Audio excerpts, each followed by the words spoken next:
Singing Dutchman Productions.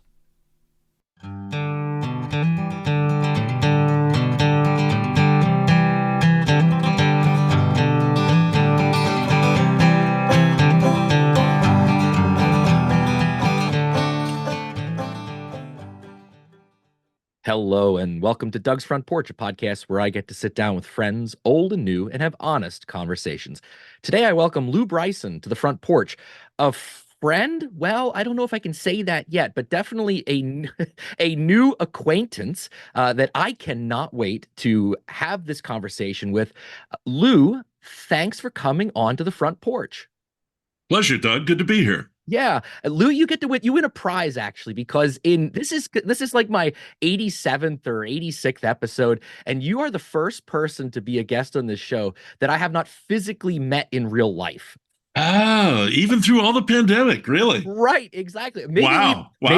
Maybe we did bump into each other at an event somewhere. That's entirely possible. Entirely. But I have been following you and your work for a while now. And as we get into the interview, the audience will find out that geographically we're pretty close to each other right now.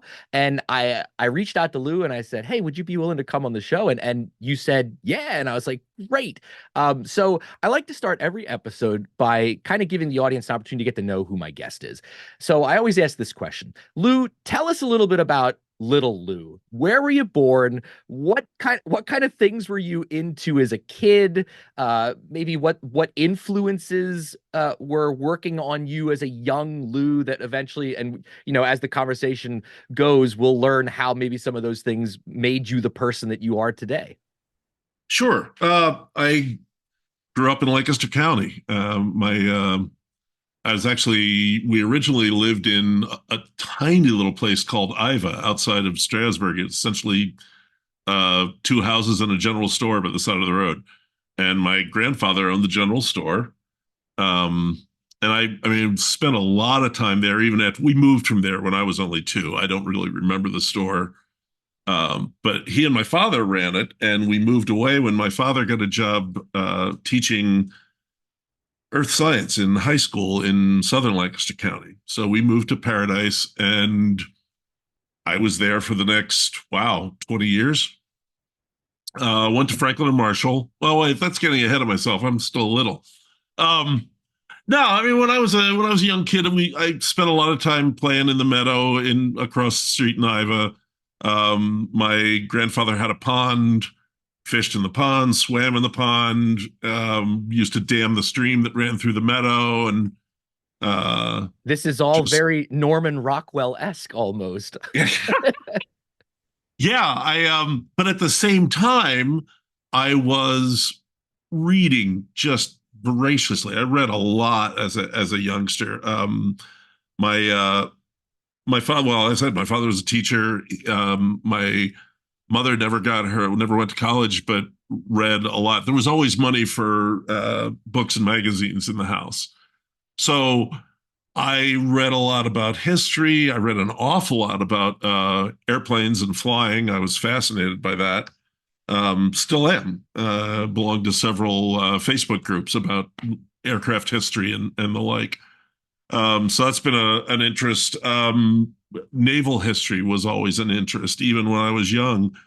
And again, still belong to a couple of Facebook groups. I've been and visited a variety of battleships and museums, and been to the Air Force Museum and been down to the Smithsonian. I'm a subscriber to Air and Space magazine. So those things kind of kept up with me. The thing that really had nothing to do with my youth was drinking, which, and that's what I do now for a living. Right. And I was going to ask because the people that might not know who you are, we're going to get to that aspect that drink and food play a really big part of your life now. And just a quick question about that. So when you were a kid, did food play a big role? Like, was mom the stereotypical, we're going to have big meals on Sunday, family gathers around the table? Was that something that you experienced as a kid? Truth be told, my mom was not a great cook. I feel awful saying that, but and the funny thing is I didn't really realize it until I was almost 30. I just wow, we make this stuff and we eat that, and you start getting out into the world like other people ate better stuff, So, um, but my her mother, my grandmother was a good cook. The family, anytime there were family get-togethers, the food was pretty good. And we were, I mean, we'd been in Lancaster County. Wow, our people had been there since the 1740s. So we're, solid Dutchy. The family on both sides. There was a little bit of Scotch Irish kind of wiggled its way in there, but I think the family tree is over three-quarters Pennsylvania German, Lancaster, Pennsylvania German. So, whenever we got together, there were, a lot of noodles, a lot of boiled or braised meat. A lot of browns And and tans, right? yeah, I did a family cookbook here about 10 years ago, wound up with 4 different recipes for baked lima beans. Like, yeah, that's us. There we are. Yeah. So So you already mentioned that after high school you decided to go to F&M. Can we talk yes, just briefly about that? What did you study? What was college Lou like? sure. Well, I mean, part of the reason I went there, my father went there. My grandfather actually went to the F&M Academy, and then family problems couldn't afford to go to college. My daughter went there. I met my wife there. It's a pretty big piece of our lives. But I went there and studied history. I was in the band. I was in the choir. I was always a band and choir person. Played saxophones and clarinets and sang tenor and then bass. So and I mean, up until very recently was singing. I sang in my church choir for wow, 30 years. And then when we moved up here to Center County from we were living in Bucks and moved up here to Center. Unfortunately, right about the time the pandemic hit, and just kind of weirded me out about singing in large Oh groups. yeah, And yeah, and absolutely. haven't really gotten back to it yet. So Yeah. still working on that. As a singer and someone that sings in choirs and groups, I know exactly what you're talking about. Yeah. It it Yeah, it, it it got was inside my head. it easily can, right? It easily can. So you were a history major with was the intent to be a history teacher? No, actually, that was the one thing I didn't want to do. I saw my dad teaching and thought, I can't handle the kids. I don't think fast on my feet. I'm more a cogitator, a long thinker. I have to chew on things. So I didn't think I'd be able to handle questions. So I was staying away from teaching. I actually wanted to be a librarian, and I was. So I got but there is a bachelor's in library science, but they encourage you not to do that. They encourage you to get a subject specialty bachelor's and then get the master's in library science, which I did. I actually got a history master's in between. I went to Carnegie Mellon in Pittsburgh and got a history master's with a concentration in archival sciences. I had an internship at the Hunt Botanical Archives, which was great. I learned a lot there. And then I went to library school at Catholic University in DC, which is kind of where the food and drink thing really kicked in. DC is such a great food and drink town, Yeah, absolutely. and did a lot there. Did a whole lot there, and actually wound up back there. Wow, what maybe 6 or 7 years later, I worked for the Department of Army as a civilian. That's what my library job was. I worked for them for 4 years. They moved me all over the country. I was in Virginia in Hampton Roads. I was in Kentucky at Fort Knox. I was out in California at Fort Ord and moved back to DC. I was at the Walter Reed Institute of Research.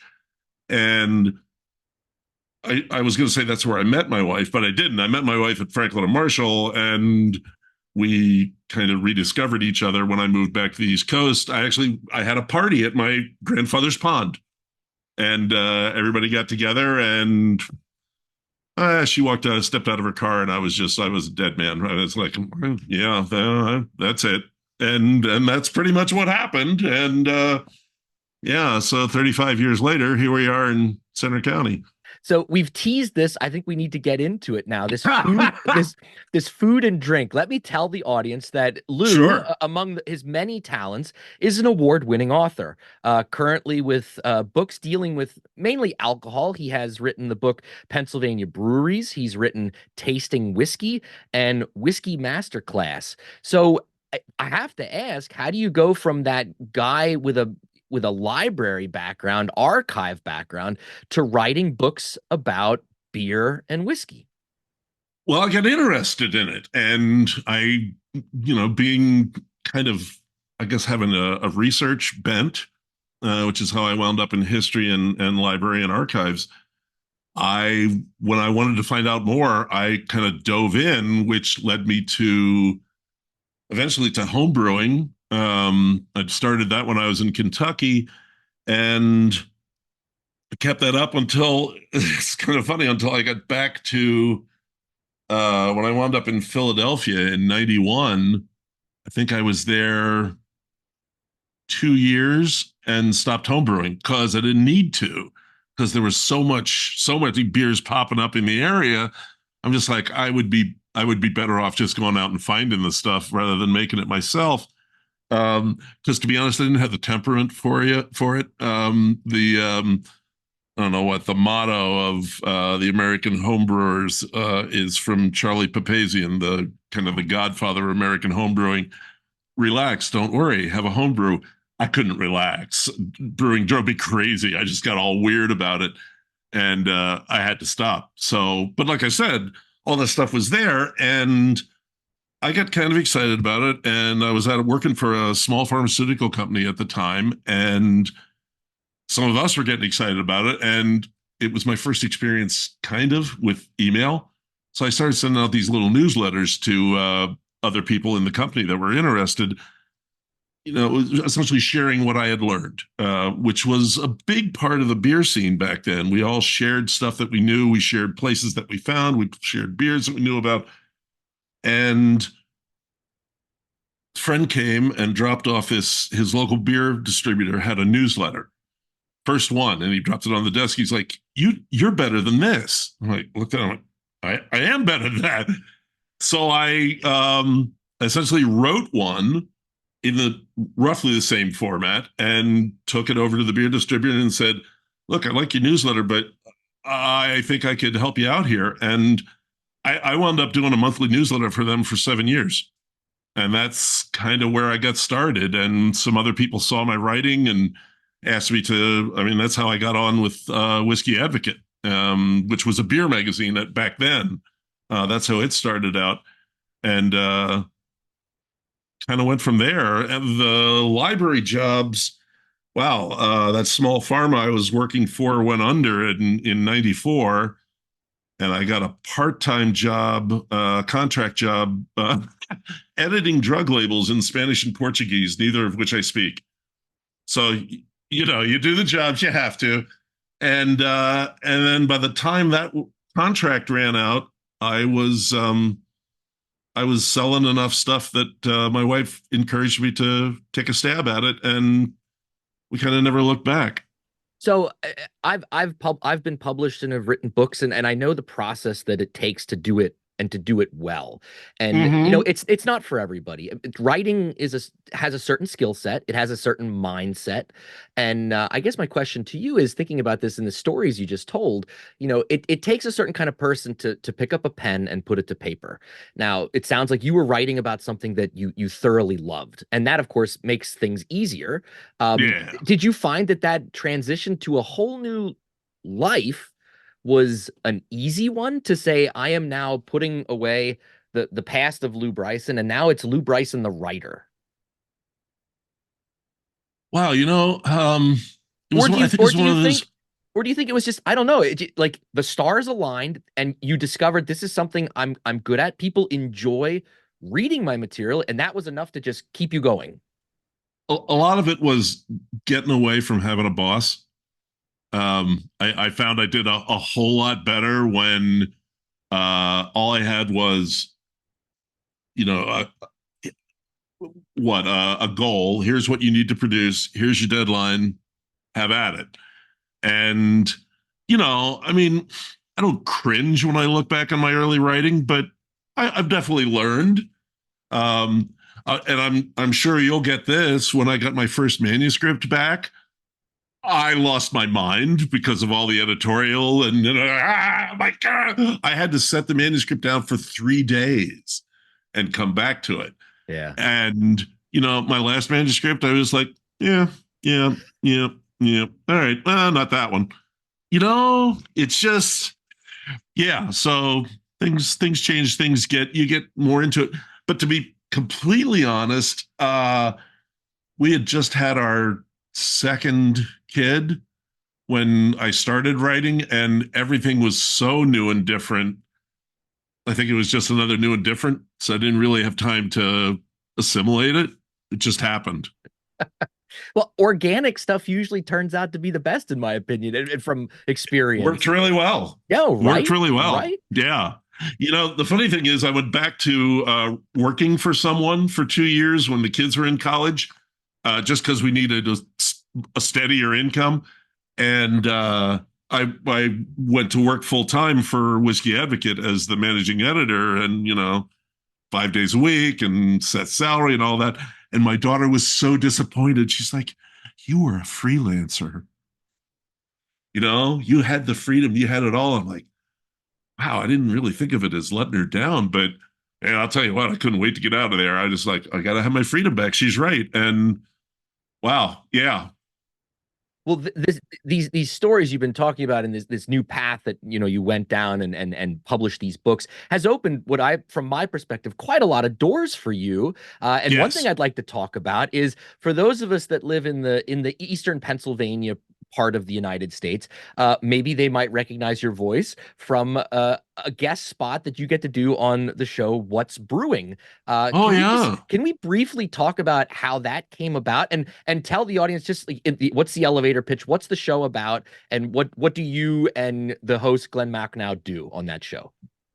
Well, the as far as the elevator pitch, it's a show that is about exactly what it says. What's Brewing, Pennsylvania. We do beer made in and consumed in and enjoyed in Pennsylvania, and some of the screwy stuff that we do while we're drinking that. We have arguments about it. Some of them are staged. Some of them are very real. We taste beers. We talk about. We go to breweries. We go to beer stores, uh, and it's really just a lot of fun. I mean, the end of season show last year at Ship Bottoms Blendery down in Chester County. We had a blast. All the people, the fans of the show came out and we hung out with them. That was exactly what the show is about. The conviviality of beer as well as the taste and the stuff.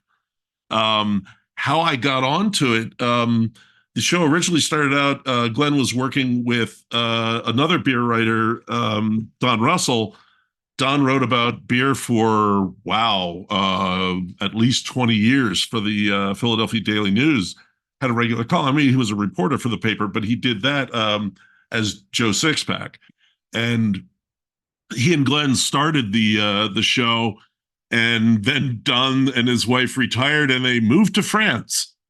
And they did, I mean, Don recommended me, and I had been on the show at least once, maybe twice before, just as a guest. And Glenn reached out to me.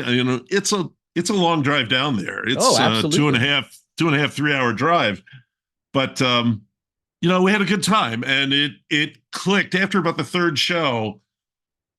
Things were working pretty well, so I started, and people have recognized, literally walked up to me in Wegmans in the State College and said, "Hey, Lew Bryson, what's brewing?" Like, yes, really? Okay.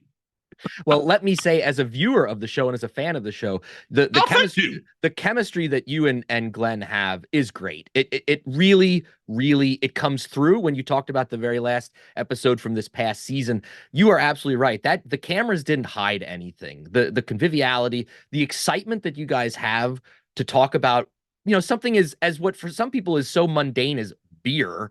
Yeah. Dude, it it never comes across that way. You're entertaining, but you're also educational. To someone that is a beer fan like myself, I thoroughly enjoy when you guys get down and dirty on this is what these beers are. These are because I think that, if we're looking at I'm a history person too, and we look at the history of beer in America, I think this is we're going through this amazing time period that we're all living in, Yeah. and with the rise of microbrewers and all of the stuff that's out there, and as experimental as some of these people, these brewers are, it is I am continually blown away about. And I can only imagine from someone on the inside like yourself, it must be it must be easy to wake up every day, in that sense, because there's there's constantly something new. There's people that are pushing boundaries. And what I also really love about it, and I'd love to hear your take on this, is, you know, these people, these brewers that are pushing these boundaries, what they're putting out as products, people are embracing and are willing to Yes. try this stuff, and their palates are growing, and their experience with other things then is growing as well. I just want to, this will be our last kind of beer kind of question, but I want to ask you a little bit about that. Like, from your perspective, having worked in the industry and reviewing and going to all these breweries all over the place that you go to, what is your take on the status, the state of brewing, and particularly in Pennsylvania? Um, it's actually a little rough right now. There have been more closings than openings for the first time in a long time. But the thing is, I think you have to put that in perspective. And the perspective is there was a huge number of openings about 5 to 7 years ago. So it's only making sense that some of those are not going to make it. So some of it didn't. Some of it's mostly it's money, just not a good enough business plan. But I'll tell you, the one thing you mentioned there that I just want to circle back to a little bit. Sorry, I shouldn't say circle back. It's like PR agent talk. I'm sorry. It's okay. Um, let's talk about that again. That's a better way. Um, no, the thing about how, they pay more attention to their beer, they start paying more attention to everything. Because once you start thinking about what you're eating and drinking, you realize, wow, that barbecue place I go to really isn't as good as that one further down the road. Why don't I go there instead? Or I don't know. I want to try a different cheese this time. I'm not going to have just the same thing. And it does get to you. I mean, I know I've seen it with beer people who then start like, well, what's a good whiskey? Like, come with me. I will show you. So yeah, I think that's been, way back in the 90s. I remember people saying, drink less, drink better. And man, that has really taken off.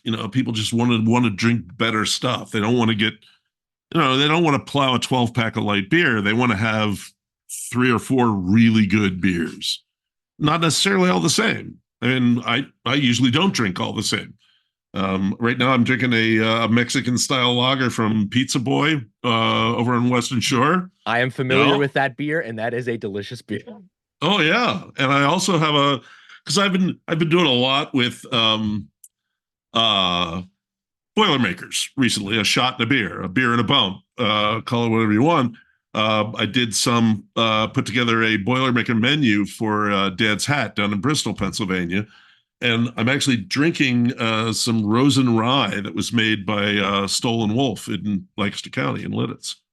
So, well, you helped transition perfectly into this next portion of the interview. This is great. I love working with people like you, Lew. It's great. So Lew has mentioned that he has now moved from southeastern Pennsylvania here to central Pennsylvania, Center County specific, where I live now. Yep. And Lew is right over the mountain in Millheim, one of my favorite little towns that has one of my favorite breweries and restaurants, yeah. Elk Creek Cafe.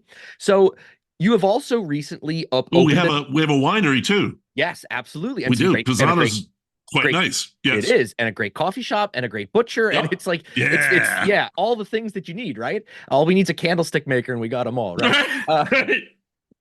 But recently, Lew opened another door and started a podcast, which is called Scene seen through a glass. So Yes. can we talk about that again? Give the audience the elevator pitch. What's this podcast all about?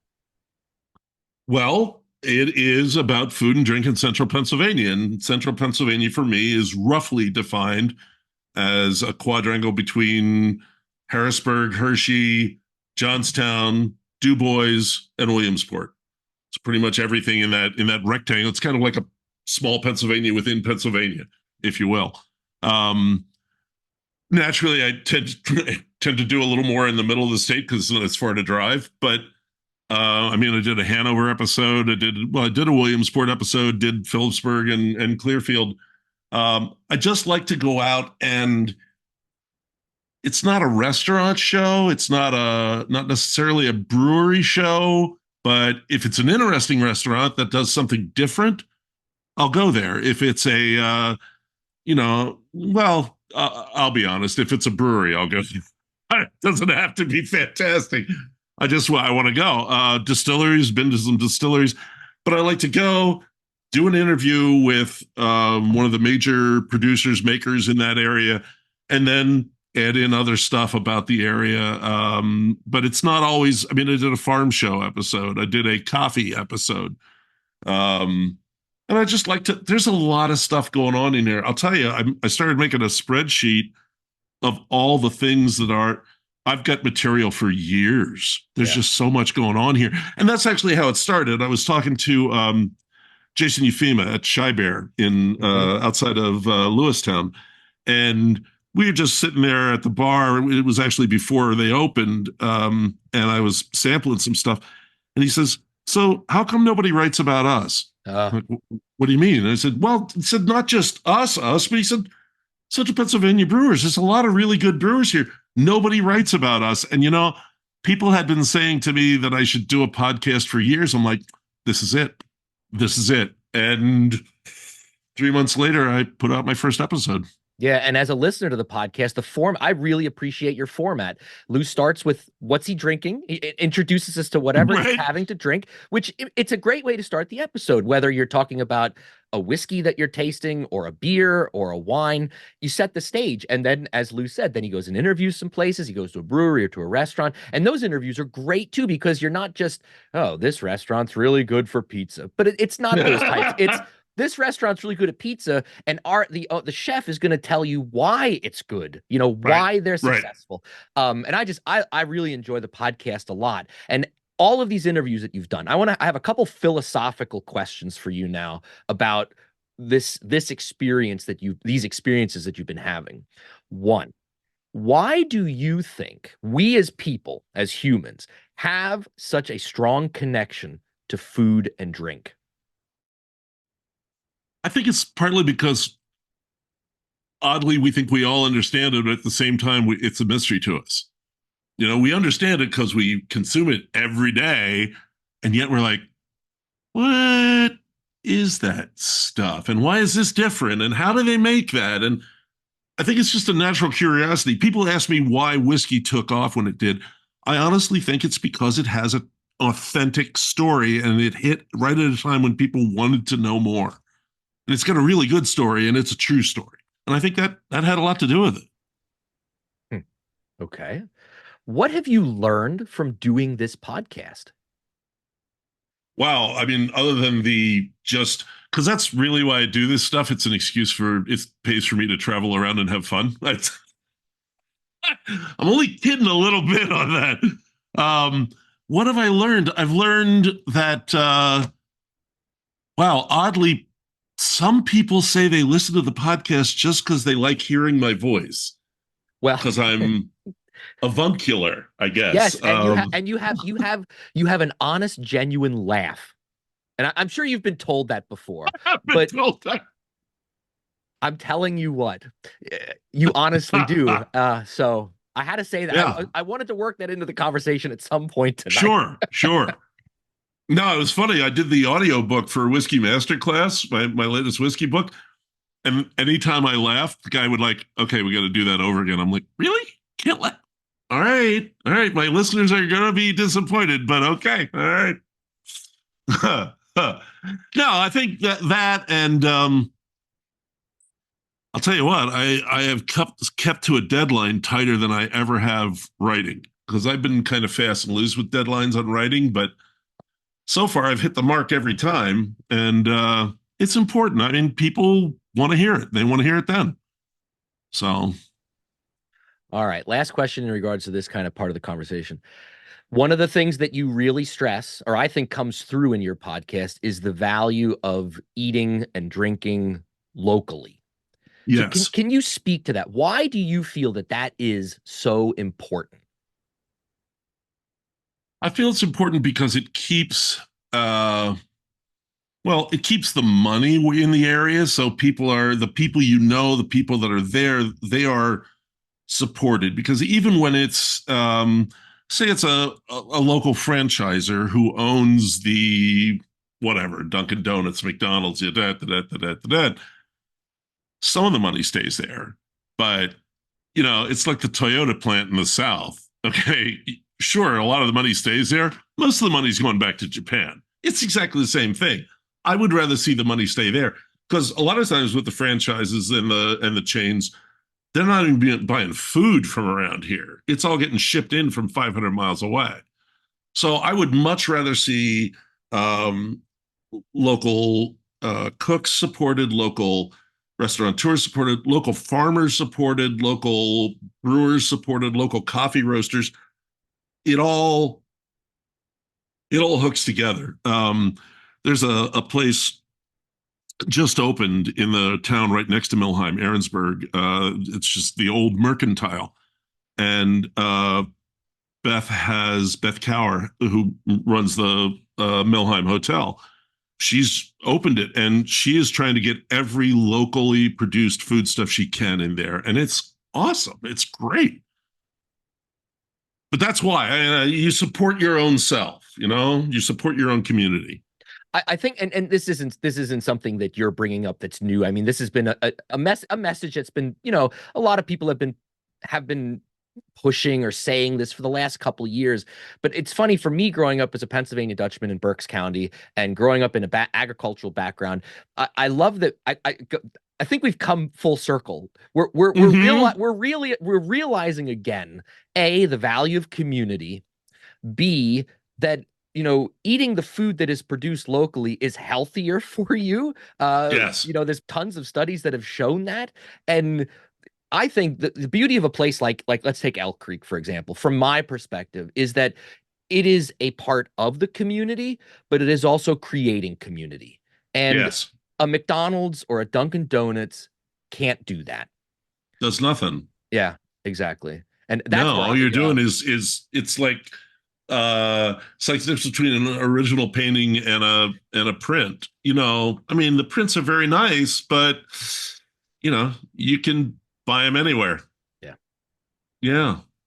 So I want to thank you for taking the time to highlight these places that some people would never know about, and then you go in an interview, so John the cheesemaker at Gudessa or whatever, and all of a sudden people are now saying, that's cool. That's right down the road for me. I didn't even know it I existed. gotta try I that. gotta try that. And Yeah. again, yeah, you're so It's even funny. People send me photos of food that they've bought because they found out about it on the show. I'm like, this is awesome. yeah, but think about the power. Think about the Yeah. power. That's the beauty of all of this stuff. I mean, sometimes we watch these like watching What's Brewing, you think to yourself, oh, it's kind of a fun half hour, and I enjoyed it as entertainment.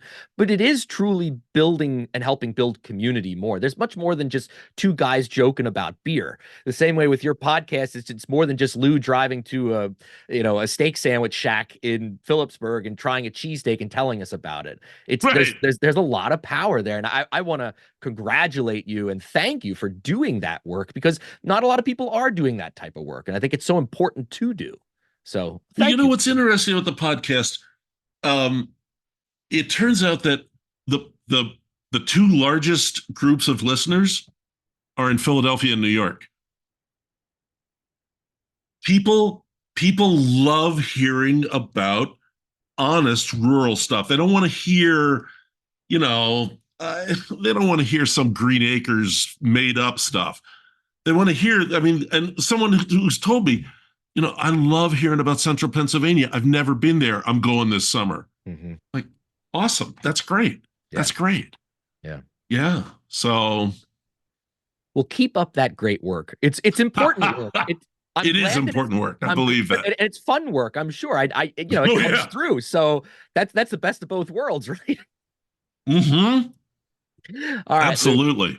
Well, I close every interview the same way. All of my guests get 10 quick questions that don't have really anything to do with anything we've talked about before, but just a way for the audience to kind of get to know Lew Bryson a little bit better. So, Okay. are you Just ready? remember what I said about not thinking well on my feet. I'll do Oh, the yeah. best I I can.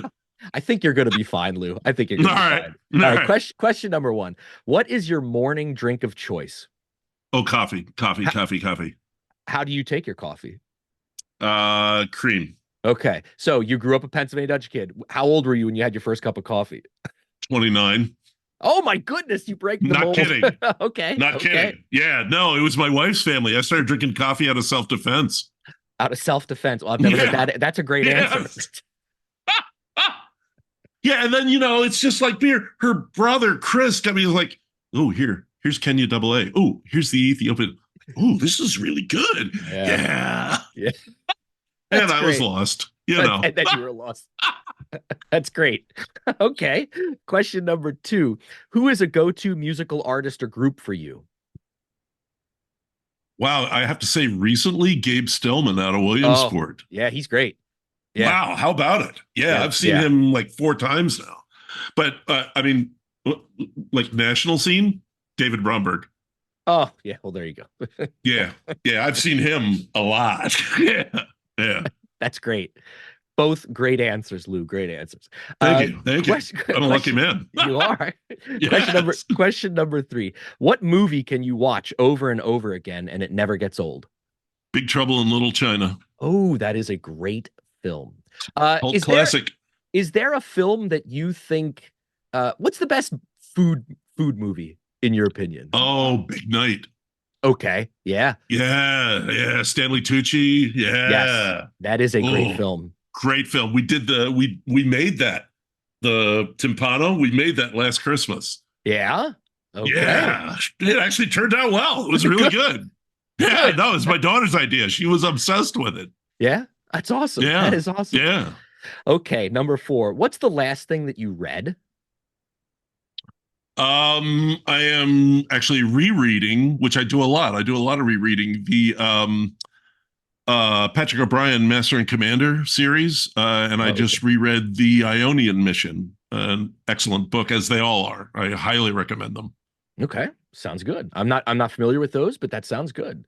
If you've ever seen the movie, the books are Oh, it is. I wondered. no, Okay. the book is well done. I mean, the movie is well done. The books are excellent. They're Okay. outstanding historical fiction. Sorry, Okay. I'm not giving you quick answers here. No, that's fine. No, no, no, no, no. Okay. That's fine.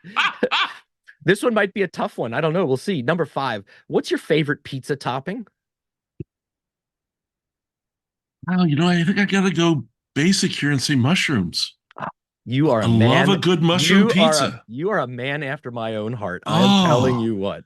Victory Brewing used to do what they called the Kennett Square. It had 4 different mushrooms on it. Oh yeah. So good. So good. Right? Absolutely. Yes. Yeah. A little bit of Yes. fungus goes a long, long way. You are absolutely right. That's how I knew I picked the right woman when early on in our relationship with my wife, I had ordered I don't know if we were ordering pizza or we were making homemade pizza, and she said, "Well, let's make mushroom." And I was like, "Honey, Yeah, baby. here's a ring." We just made mushroom pizza for lunch yesterday. There you go. There you go. All right, number 6. Laying on the beach or going for a hike? Can I lay out in the mountains? Absolutely. Yeah, because that's what I really I like to just sit on the edge and just take it all in and watch the birds fly by. Yep, that's perfectly Love great. that. Yep. Yeah. All right. Now, this one I'm really interested in. Number 7. You have invited me over for dinner. What are you cooking? Um, Probably something in the Dutch oven. I love stewing things a long time. In fact, we're having beef stew for dinner. There you go. Yeah, that I might be a beef stew of some kind. It's tough to beat a good beef stew. It really Oh is. yeah, yeah. Everything comes together. Yeah. Number 8. What is a dream vacation destination of yours? Well, it would have been Iceland, but I finally got there. Okay, yeah. Yeah. I would have to say Lake District, England. I would love to go there. Never been. I have to ask, since you have this strong whiskey background, have you been to Scotland and have Oh, gone yeah, to the many distilleries? times. Yeah, okay. Yeah, yeah, I yeah. figured. I I mean, figured. I'd happily go back, but I was trying to think of something that I haven't been to yet. Sure. No, absolutely. Yeah, Absolutely. yeah. Number 9, what's something you're afraid of? This is going to sound weird. Fans. Fans kind of freak me out. I don't want to Okay. get too close to them. Okay. It's just using fear. I mean, it kind of makes me think of there was a one of the Marvel movies. Yeah, I can't think of it now. But the guy's like, you know what I'm afraid of? Cuttlefish. I'm like, no, I kind of get that. I kind of get that. I'm afraid of fans. I don't know why. That's okay. That's okay. Yeah. You're the first person to ever give that as an answer. No, I believe that. I would say I've been struck by lightning, so I'm not afraid of that anymore. Oh my goodness. Okay. Yeah, Okay. yeah. Back in my late teens, the door I was leaning, the metal door. I was leaning against the metal door, looking at the store, and lightning hit the door, and I was Oh my apparently I was gosh. out for a few minutes. Jeez, that's crazy. Yeah, Holy yeah. cow. Oh my gosh. All right. Last question, Lou. What job other than one that you've had would you love to have? Hmm. Wow. Wow. Something involving travel, like a bus Mm, driver or an airline pilot. I just like to see as much as I can. yeah, I'm right there Yeah. with you. I am right there with you. Yeah. Lou, this has been an absolute joy. I thank you so much for allowing me to pick your brain a little bit and I'm get really glad you asked, Doug. get to know you a little bit better. In the show notes, everybody, I will be linking Lou's books and the podcast, of course, Seen Through a Glass. It is top rate. I highly recommend everybody, whether you live in central Pennsylvania or not, listen to it. It is no, seriously, it is a great podcast. I love it. I love it. Thank Love you. it. It's doing Thank you. good work. And I want you to keep up the great work, Lou. And I hope that we can personally meet down at Elk Creek sometime for a beer. My Yes. treat. Absolutely. Yes. Well, everyone's treat. We'll There we go. we'll have a couple. There we go. It sounds good. Lou, thanks so much for coming on the show. Good luck with everything as you keep moving forward with the podcast, and can't wait to see the next season of What's Brewing. And we're sending much love from this side of the mountain in Center County to your side of the mountain in Center County. Thanks very much, Doug. Take Good care. time. Thank you for listening to Doug's Front Porch, a conversational podcast with your host, Doug Maidenford. If you enjoyed this episode, I'd love for you to subscribe, rate, and give a review on Apple Podcasts, Spotify, or wherever you get your podcasts from. Your ratings and reviews will help others find the show. You can follow along on Facebook, X, and Instagram. Just look for Doug's Front Porch. If you would like to financially support our endeavors, there's a Buy Me a Coffee link in the show notes. I thank you in advance for any contributions. Please feel free to tell all your friends about the show, and I'll see you all next time on My Front Porch.